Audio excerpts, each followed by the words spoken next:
everyone, and welcome back to another Artifact Corner. Today we will be looking at a very special piece. This is the Delord Coat of Arms.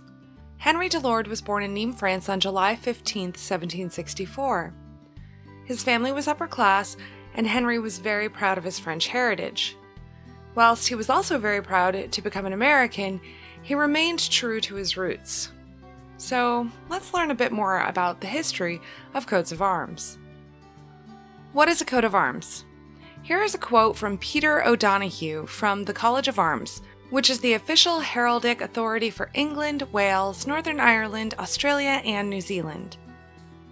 A coat of arms is a hereditary device borne upon a shield and devised according to a recognized system.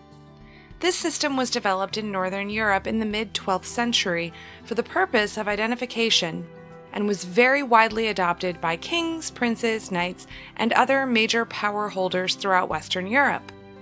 The shield is the heart of the system.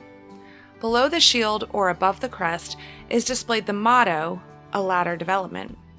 The ensemble of the shield, helmet, crest, wreath, mantling, and motto, when shown together, are known as the full achievement.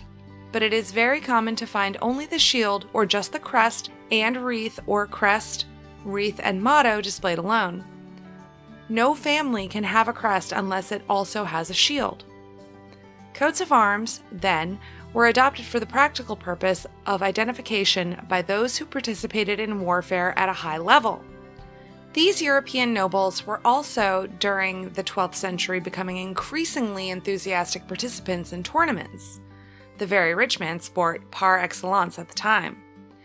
It was perhaps akin to powerboat racing today, very dangerous and expensive, hugely glamorous, and essentially international. The French system of heraldry greatly influenced the British and Western European systems. Much of the terminology and classifications are taken from it.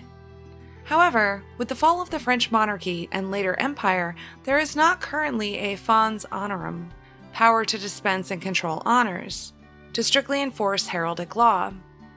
The French republics that followed have either merely affirmed pre-existing titles and honors or vigorously opposed noble privilege. Coats of arms are considered an intellectual property of a family or a municipal body. Assumed arms, i.e. arms invented and used by the holder rather than granted by an authority, are considered valid unless they can be proved in court to copy that of an earlier holder.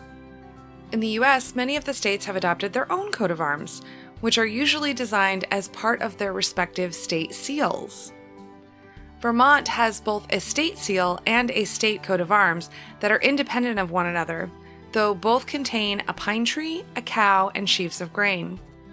The seal is used to authenticate documents, whilst the heraldic device represents the state itself.